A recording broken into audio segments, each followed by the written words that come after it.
Have you ever found yourself pausing in the quiet hours of the morning, wondering what it truly means to care for yourself as you get older? Not just making it through another day, but waking up with a sense of purpose, feeling strong in your body, and at peace in your heart. For many of us, growing older brings a new set of challenges. Aches in places we never noticed before, routines that get disrupted, and a kind of tiredness that doesn't always go away after a good night's sleep. But what if I told you that caring for yourself in your golden years isn't about chasing perfection or expensive solutions? It's about the simple habits, the small, loving routines that build strength, clarity, and comfort over time. I've seen so many seniors rediscover their energy and joy just by making a few gentle changes. In this video, I want to share with you 7 essential habits that can help you live not just longer, but better. Habits that honor your body, nurture your mind, and keep your spirit alive, no matter what age the calendar says. Because real self-care isn't a luxury. It's a way of saying, I still matter. My days are worth living well. If you are not subscribed, subscribe and activate the notification bell so you don't miss any videos. If you like the topic of this video, please comment 1. If you don't, please comment 0 to let me know how I can improve and make better videos for you. Now, let's begin. 1. Daily physical movement. Some mornings, I wake up and my bones creak a little more than they used to. The house is quiet, sunlight slipping in through the kitchen window just the way it did decades ago, but my body reminds me, things aren't quite the same as when I was 40. Still, as I sit at the table with my coffee, I think about how I move through the day, and I realize that movement, simple, steady movement, is one of the most powerful gifts I can give myself. I remember how my father used to say, move it or lose it. Back then, I'd roll my eyes, not giving it much thought. Now, years later, I see the wisdom in those simple words. Moving every day isn't about breaking records or proving something to anyone else. It's about sending a message to my own body that I still want to be here, still want to be part of the world around me. A neighbor of mine, Walter, is 78. He worked as a mail carrier for most of his life, rain or shine, always on his feet. These days, even though he's retired, he never lets a morning go by without a walk to the corner and back. It's not a marathon, but it's his ritual. Sometimes I'll spot him out there, bundled up on cold days, hat pulled down low, moving at his own pace. When I asked him once why he keeps it up, he smiled and said, "It's the rhythm of my life now. As long as I'm walking, I'm living." That stuck with me. See, the truth is, you don't have to do anything dramatic to keep your body healthy. In fact, for most of us, the thought of signing up for a gym or power walking 5 miles is more exhausting than inspiring. But what if daily movement simply meant standing up from your favorite chair a few more times each hour, or stretching your arms overhead before breakfast, or doing a gentle lap around your backyard garden? What if it were about listening to your body and giving it what it needs, nothing more and nothing less? As we age, it's easy to underestimate the impact of small habits. We might think, what good will a little walk do? But let me tell you, those little walks add up. The more you move, the more you keep your muscles from getting weak and stiff. You keep your blood flowing, your joints limber, and even your mind sharper. I've noticed that on days when I skip my morning stretch, I feel sluggish and my mood dips. But when I take even 10 minutes to loosen up, I feel lighter, more awake, more present. Sometimes, just getting started is the hardest part. The couch calls out, especially on cold mornings or after a restless night. But I remind myself, movement is not a punishment. It's a kindness, a way of caring for myself.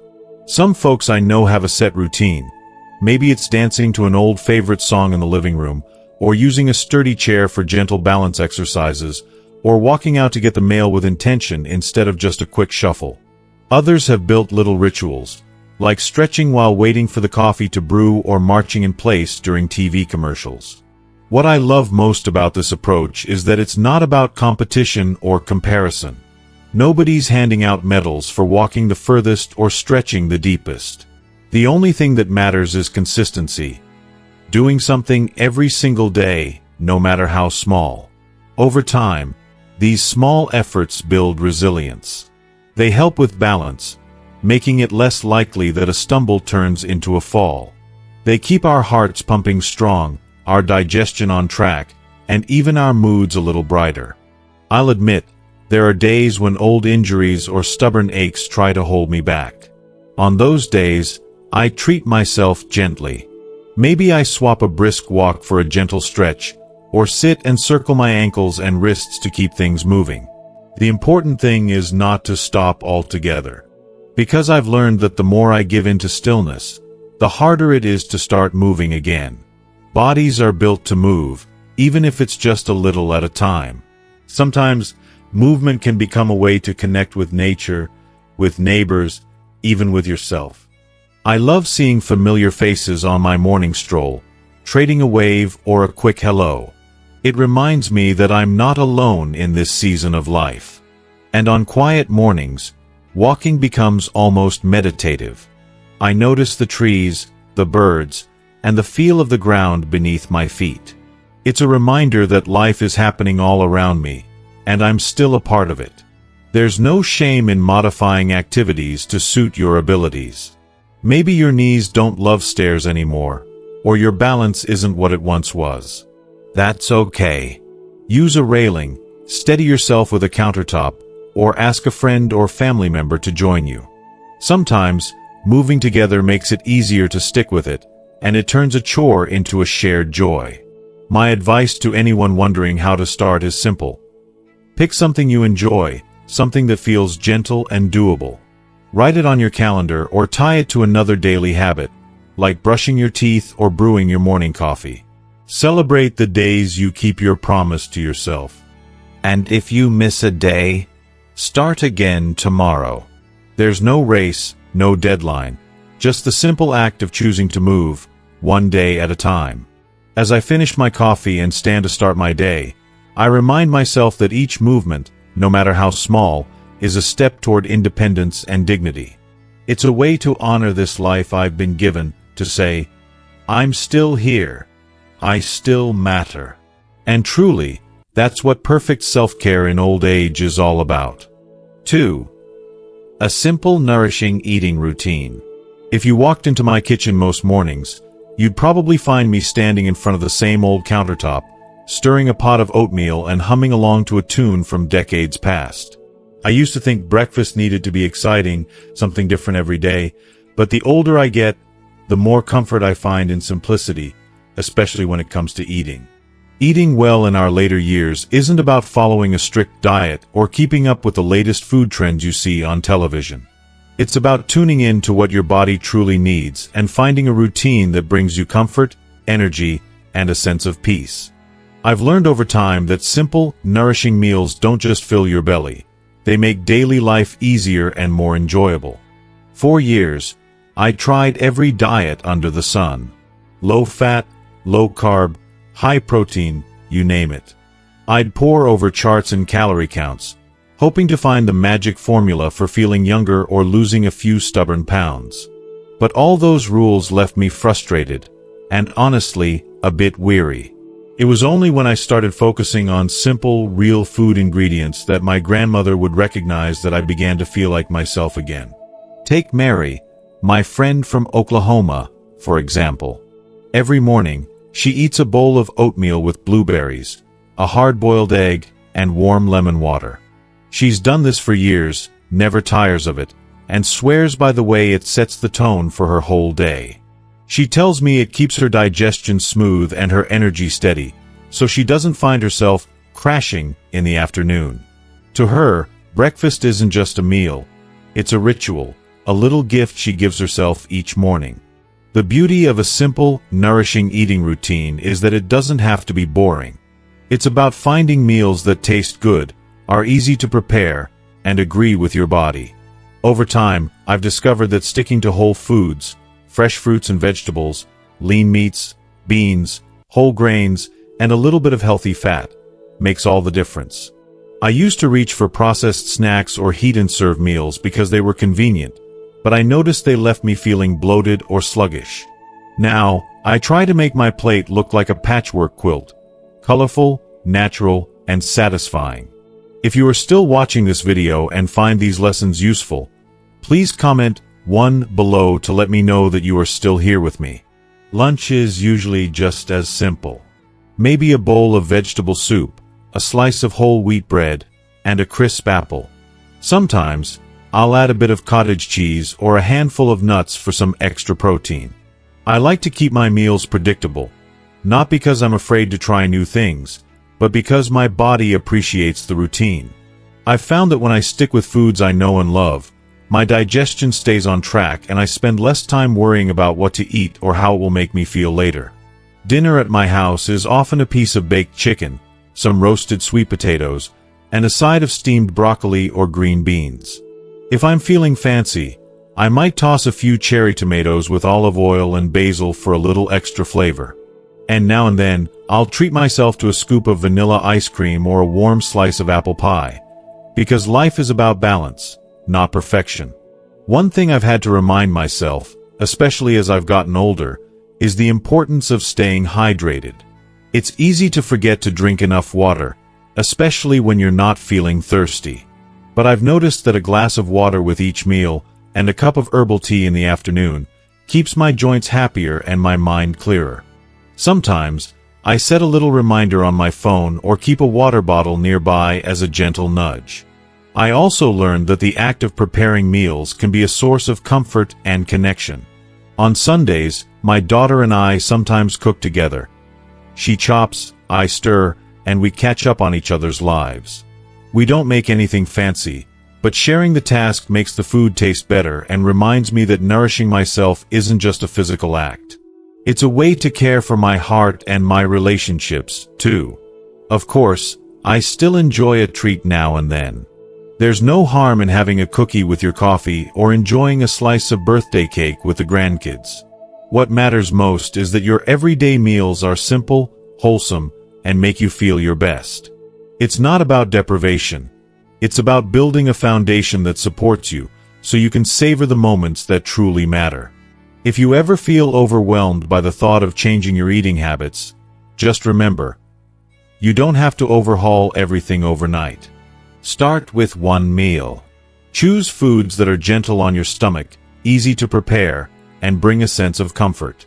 Over time, those little changes add up to a routine that feels as natural as breathing. As I finish my oatmeal and wash up the bowl, I feel grateful for the ease that comes with a simple eating routine. There's no guessing, no stress, just a quiet confidence that I'm giving my body what it needs. In a world full of noise and constant change, the peace I find in nourishing myself simply is a gift I never expected, but I cherish every single day. 3. A regular sleep schedule. For much of my life, I never gave sleep a second thought. Back in my younger days, I could stay up late watching Johnny Carson, read a few chapters of a good book, and still bounce out of bed before the sun. It felt like sleep was just something that happened naturally, a part of life that I could take for granted. But somewhere along the line, as the years piled on, I started to notice that sleep became less predictable. Some nights, I'd fall into bed and lie awake, my mind chasing old memories and tomorrow's worries. Other mornings, I'd wake up groggy, even after 8 hours with my head on the pillow. I began to realize that, just like everything else in this new season of life, sleep takes a little more care, a little more intention. And, as it turns out, the rhythm of my days is built on the quality of my nights. The difference between a day filled with energy and one where I shuffle through in a fog often comes down to how I sleep. My friend Gerald, who's a couple of years older than I am, used to joke that sleep was overrated. He'd stay up late, flipping through news channels and snacking, then sleep in until 10 if he could. But he never felt fully rested. It wasn't until he tried setting a real bedtime and sticking to it, 9:30 every night, even on weekends, that things started to change. At first, he grumbled about the routine, but after just a week, he noticed his mornings were clearer, his energy steadier, and his moods more even. Now, at nearly 80, he swears by his early bedtime, and he says he hasn't felt this good since he was 60. I took a page out of Gerald's book and decided to treat my sleep like the precious thing it is. I began turning down the lights about an hour before bed, switching off the TV, and setting aside my phone. Sometimes, I'll read a few pages of a gentle book or sit quietly with a cup of chamomile tea. I've found that these little rituals, soft lighting, quiet music, a bit of stretching or even prayer, help my body understand that it's time to unwind. What surprised me most was how much my body loves predictability. When I started going to bed and waking up at the same time each day, even on Sundays, everything felt more settled. My digestion improved, I felt less anxious in the evenings, and the old habit of waking up tired in the morning started to fade. Something is reassuring about having structure, especially when so much else in life can feel out of our control. Not every night is perfect, of course. Sometimes, worries about the kids or aches in my knees keep me up later than I'd like. And there are nights when I wake in the dark, listen to the old house creak, and wonder if I'll ever fall back asleep. On those nights, I remind myself to be gentle. I don't reach for sleeping pills if I can help it. Instead, I might step outside for a few minutes of cool air, write my thoughts in a notebook, or just focus on my breathing until my body calms down. I've also learned that what I do during the day makes a difference. If I spend too much time sitting or nap for hours in the afternoon, sleep doesn't come as easily. So I try to get a little sunshine each morning, move my body, and keep any daytime naps short and early, just enough to recharge, never so long that I feel groggy. Another thing I've found helpful is creating a bedroom that feels peaceful.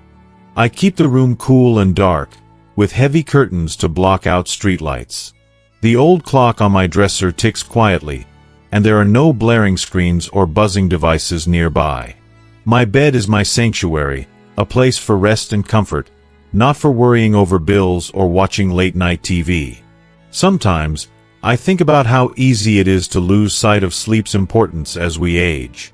We focus so much on our pills, our checkups, and our diets, but we forget that good sleep is the foundation that supports all those other things.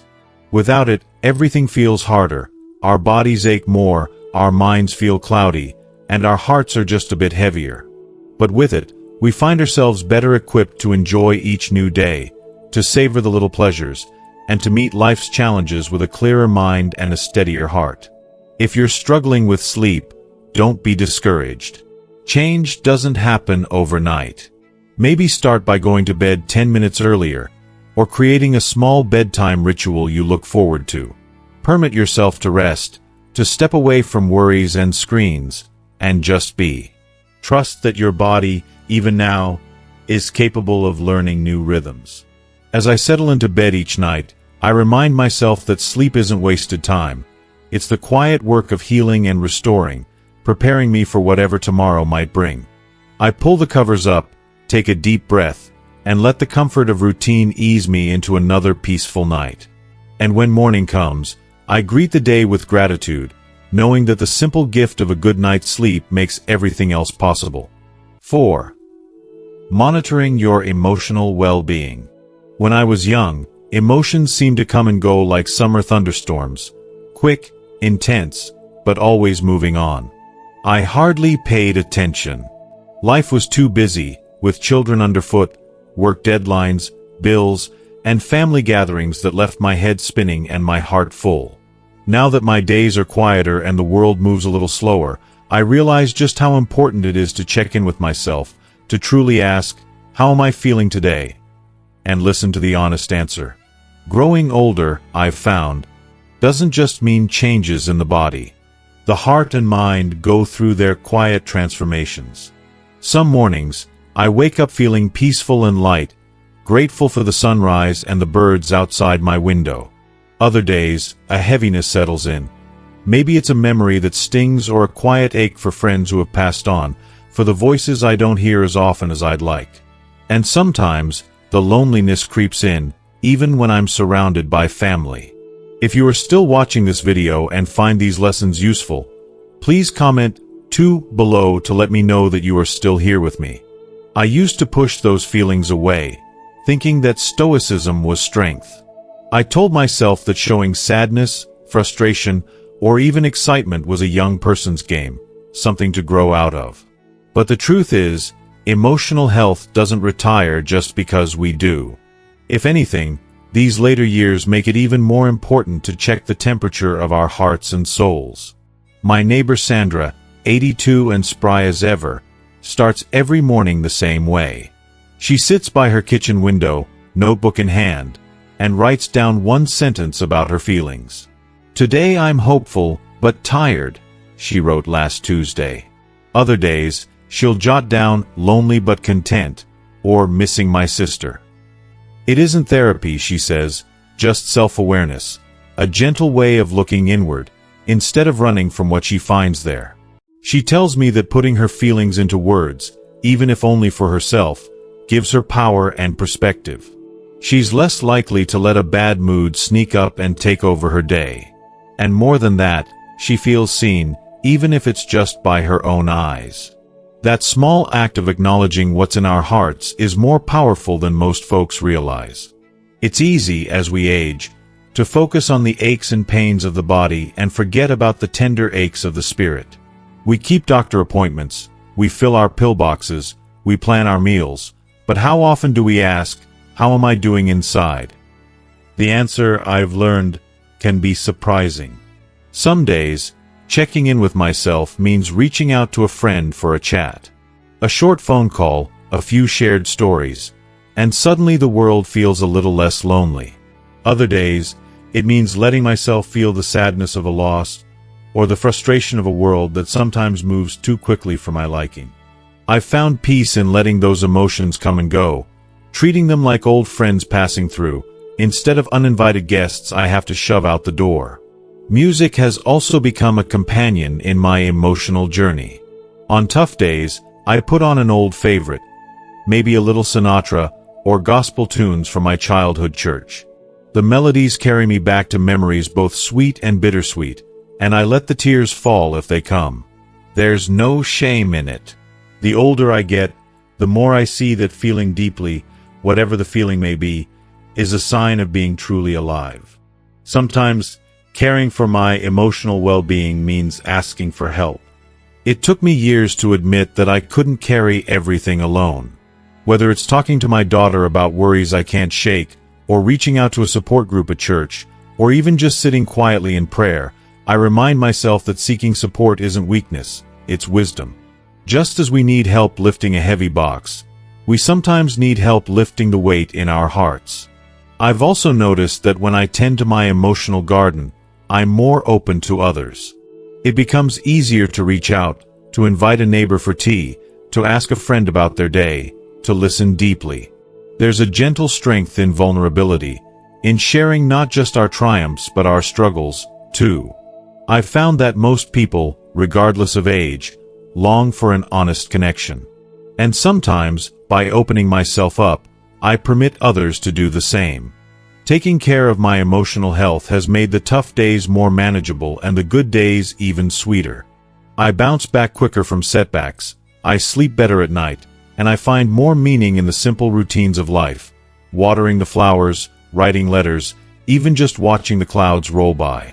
My world feels fuller and richer, not because it's free from sadness, but because I allow myself to feel, process, and heal. If you're reading this and thinking it's too late to start, I promise you, it isn't. Start with a small ritual, maybe a daily note in a journal, or a quick check-in with a friend. Let yourself feel without judgment. Reach out when you need to. Remember, emotional well-being isn't something you master overnight. It's something you tend to, day by day, with patience and kindness. As I sit in my chair each evening, reflecting on the day, I find comfort in the honesty of my feelings. Some days are joyful, some are tinged with sorrow, but every day is a chance to check in and care for myself in ways that matter. Because these years, with all their changes and challenges, still belong to me. My feelings are part of my story, and honoring them is the truest form of self-care I know. 5. Maintaining hygiene and grooming habits. I've always believed that how we care for ourselves on the outside is often a reflection of how we feel inside. As a young mother, I used to rush through the mornings, hair pulled back, hands busy with children and chores. Back then, a splash of cold water and a quick run of the brush were all I could manage. But as the years have gone by, I've come to realize that simple acts of hygiene and grooming are much more than routines. They're little rituals of dignity and self-respect. Now, in this quieter season of life, I find deep comfort in the familiar steps of caring for myself. There's something almost meditative about running warm water over my hands, lathering soap, and watching the suds slip away, like washing off the worries of yesterday. I've learned to linger a moment longer in the shower, letting the steam ease the tension in my shoulders, grateful for the simple pleasure of feeling clean and refreshed. When I was younger, I didn't think much about my appearance. But today, I choose my clothes with intention, even if it's just to sit by the window and read the morning paper. A soft sweater, a freshly pressed blouse, or a favorite scarf, these things don't just warm my body, they lift my spirits. And when I look in the mirror and see myself put together, I stand a little taller. It's as if I'm reminding myself, you still matter. You're still here. My friend Roy has kept his morning shaving ritual for more than 40 years. Even after retirement, even on the days when there's nowhere special to go, he shaves, combs his hair, and buttons up a crisp shirt. He tells me that it's not about impressing anyone. It's about starting the day on purpose, with a sense of readiness for whatever comes. I see it in his posture, the quiet pride he carries with him. It's a message he sends to the world and himself. I haven't faded away. I'm still taking part in life. Of course, keeping up with hygiene and grooming can become more challenging as the body changes. My hands aren't as steady as they used to be, and sometimes reaching certain spots in the shower takes a bit of creativity. I've added a sturdy bath stool and a long-handled brush to my routine, little adjustments that make a big difference. I'm not shy about asking for help with things that have become tricky, whether it's clipping my toenails or zipping up a dress. Needing assistance isn't a loss of independence. It's a way to keep caring for myself with dignity. There's a quiet joy in the details. Trimming my nails, brushing my hair until it shines, dabbing on a bit of perfume before stepping out for groceries or church. Sometimes, I treat myself to a fresh haircut or a new shade of lipstick, and the change lifts my mood for days. I notice that people respond differently, too. A smile from a neighbor, a compliment from the cashier. It's as if the world recognizes the care I put into myself, and in turn, treats me with more respect. Maintaining good hygiene isn't about vanity. It's about the small but powerful message we send ourselves each day. I am worthy of care. Even on tough mornings, when I wake up feeling blue or weary, I try to make my bed, wash my face, and put on clean clothes. That little bit of effort makes the day feel less overwhelming, less chaotic. It's like planting a flag in the sand and saying, "Today, I choose to show up." I think back to my mother, who wore pearls and a dab of powder even in her 80s. She used to say, "You never know what the day will bring, so meet it looking your best." Now I understand. Her grooming wasn't for anyone else, but for herself. A way to honor her life and face each day with quiet pride. Sometimes, friends confide in me that they've let their routine slip, especially after a tough season or a health setback. I always encourage them to start small, a gentle bath, a clean shirt, a brush through their hair. Those first steps are like turning on a light in a dim room. Over time, those little acts add up, helping to restore not just cleanliness, but confidence and connection to the world outside. Taking care of my hygiene and grooming habits has become a form of self-respect, a daily declaration that I'm still living, still engaged, still worthy of care and attention. It's not about perfection. It's about consistency and kindness to myself. Whether I'm meeting friends for lunch or simply sitting in my favorite chair, I know I've done my part to face the day with dignity and grace. And in those quiet moments, as I fasten a favorite bracelet or smooth a wrinkle from my shirt, I remind myself, growing older doesn't mean growing invisible. It means learning to cherish and honor myself, inside and out, with every gentle, caring gesture. 6. Stimulating your mind every day. One of the things I've come to appreciate most about growing older is the surprising freedom to feed my curiosity. When I was raising kids, working, and keeping up with the daily whirl, my mind was always busy, but not always challenged in the ways I wanted. I'd read the headlines or solve a crossword puzzle here and there, but it was all squeezed between chores, appointments, and responsibilities. Now, as the pace of life has softened, I find joy in seeking out little ways to keep my mind awake, alive, and growing. It's easy to fall into the trap of thinking that mental sharpness belongs to the young. I remember a time, not so long ago, when I would forget a name or misplace my glasses and joke that my brain had gone on vacation. But I realized that the brain, just like the body, needs movement, exercise, stimulation, a bit of stretching every day to stay nimble. The best part is, there's no gym membership required. Take my friend Lillian from Maine. She taught school for over 30 years, and when she retired, she worried her mind might go soft without the daily bustle of lesson plans and lively classrooms. Instead, she decided to start every morning by translating a few lines from her old French journal into English. It started as a simple game, but now, years later, she swears it's the reason she still feels sharp and connected to the curious young woman she once was. Some mornings, she's slow to find the right word, but she tells me that's part of the fun. The challenge, the triumph of learning, even in her 70s. I've discovered my little rituals. Some days, I read a chapter from a history book or try to memorize a poem I loved in high school. Other days, I write letters to friends, challenging myself to recall details, stories, and the little things that made us laugh decades ago. Sometimes, I just sit with a puzzle or a deck of cards, working through the patterns and letting my brain stretch in new directions. It doesn't have to be complicated. I think the simplest activities are often the most satisfying. A good book, a lively conversation with a neighbor, a new recipe that makes me think twice about the order of steps. These things all keep my mind humming. Even watching a documentary or listening to a podcast on a subject I know nothing about makes my world feel bigger. If you are still watching this video and find these lessons useful, please comment 3 below to let me know that you are still here with me. I've noticed that when I challenge my brain, even just a little, I feel more confident. It's as if I'm reminding myself that my mind still has a place in the world, that there's more to discover and enjoy. There's a sense of pride that comes with learning something new, however small. Last winter, I learned how to use a smartphone for video calls with my grandkids.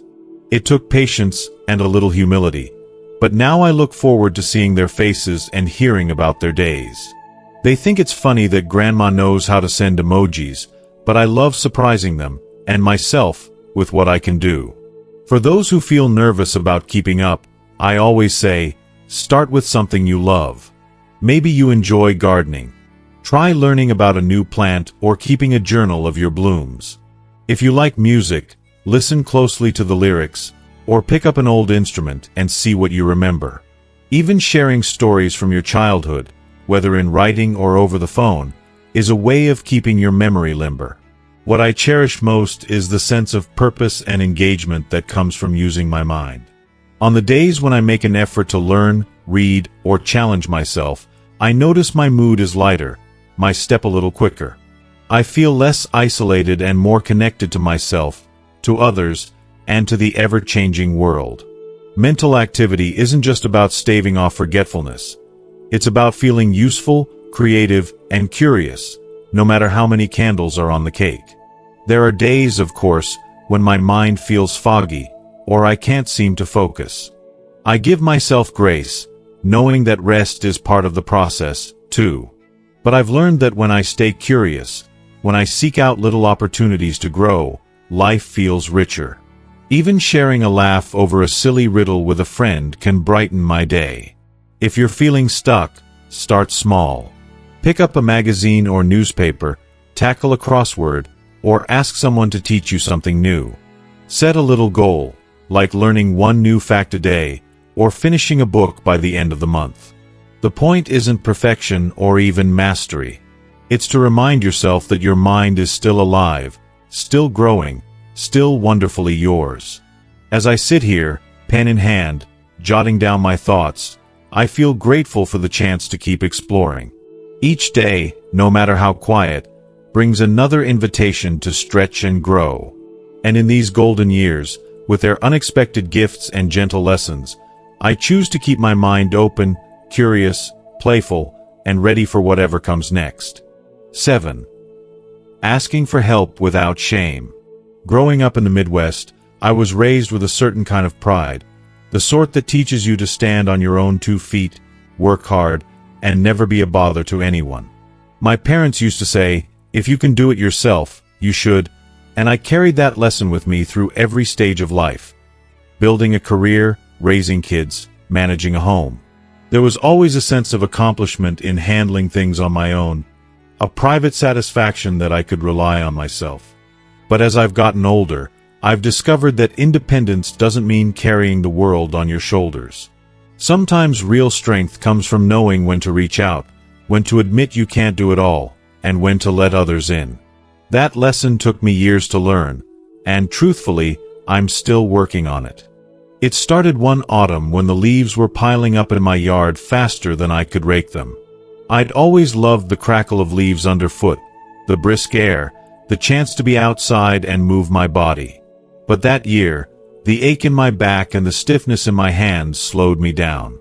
I pushed through, telling myself I was fine, until the day I twisted awkwardly and found myself sitting on the porch steps, more frustrated than hurt, but humbled all the same. That afternoon, my grandson Ethan stopped by after school and saw the rake leaning against the fence. Without asking, he grabbed it and set to work, chatting about his day while the two of us tackled the last of the leaves together. I was embarrassed at first. Wasn't it my job to look after him, not the other way around? But as we worked side by side, something softened inside me. We laughed, swapped stories, and by the time we finished, I realized I hadn't just gotten help with the yard. I'd made a memory with someone I love. Asking for help, I've learned, isn't a sign of weakness or defeat. It's an invitation to connection, to partnership, to sharing life in all its messiness. Whether it's asking a neighbor to carry groceries up the steps, calling a friend to drive you to a doctor's appointment, or leaning on your daughter when grief feels too heavy to bear, accepting help is an act of courage. It says, I trust you. I need you. We're in this together. There's a surprising freedom that comes with letting go of pride. I think of my friend Calvin, who, well into his 80s, insisted on mowing his lawn. One summer day, the heat got the best of him, and he nearly fainted in the driveway. After that, he started letting his neighbor's teenage son mow for him once a week. At first, Calvin grumbled. He missed the smell of cut grass and the satisfaction of a job well done. But over time, the young man's weekly visits became a highlight. They'd sit together afterward, sipping lemonade, sharing stories and a few good laughs. Calvin told me he still felt strong, maybe even stronger, because he was building a bond, not just struggling through alone. When I allow myself to be helped, I notice something beautiful happens. People want to show up. There's joy in being needed, just as much as there is in needing. My daughter tells me she feels closer to me now that I let her lend a hand, whether it's sorting through old photographs or figuring out how to use the new television remote. She says it makes her feel trusted, part of my life in a new way. And I, in turn, feel supported and loved, not less capable, but more connected. Of course, it isn't always easy. Old habits run deep, and sometimes I catch myself refusing help out of sheer stubbornness. But each time I say yes, it gets a little easier. I remind myself that nobody gets through life alone. We're meant to lean on each other, to share burdens and joys, to ask and to offer, back and forth, as the seasons turn. Even asking for help with things I once considered private, like medical questions or emotional struggles, has brought unexpected blessings. I've joined a support group at church, where we listen to one another without judgment. Sometimes, I talk to a counselor when the weight of missing loved ones feels like too much. Every time I open up, I find a little more light, a little more hope, and a reminder that vulnerability is a kind of wisdom. If you're struggling to ask for help, please know you're not alone. Start small. Ask a neighbor to bring in your mail when you're out of town. Let a grandchild cook dinner with you, even if the kitchen gets a little messy. Accept a friend's offer to drive you to the store, or share your worries with someone who listens well. You might be surprised by the joy it brings, not just for you, but for them, too. Asking for help is not giving up control. It's choosing, every day, to live with dignity, strength, and openness. It's allowing others the chance to love you, just as you've loved and supported them. In the end, I've found that the hands we reach for are the very ones that remind us how rich and meaningful life can be, no matter our age. As I sit here in my favorite chair, a gentle afternoon sun spilling across the living room rug, I find myself reflecting on all the little choices that shape these later years. It's not about doing everything perfectly or living up to some impossible standard. Instead, it's about those daily acts of care. Moving my body with intention, choosing simple, nourishing meals, giving myself the gift of good sleep, and checking in on my feelings, just like I'd check the weather before heading outside. It's about keeping up with the small routines that remind me of my worth, stimulating my mind with curiosity, and learning to lean on the people who care about me. If there's one thing I've learned, it's that self-care is not selfish. It's an act of love, both for myself and for those around me. These habits aren't about chasing youth, but about honoring this moment, this day, and the life I have right now. There will be easy days and harder ones, but each is a chance to practice kindness toward myself and keep moving forward with courage. I hope some part of my story has touched you or sparked a thought for your journey. I'd love to know, what's one habit or lesson from today's video that you plan to carry with you? Share it in the comments below. Your story might just encourage someone else. And if you found comfort or inspiration here, please take a moment to like, share, and subscribe to the channel. Your support helps me continue bringing stories and advice that matter. Thank you for spending your time with me. Until next time, take gentle care of yourself. You're worth it.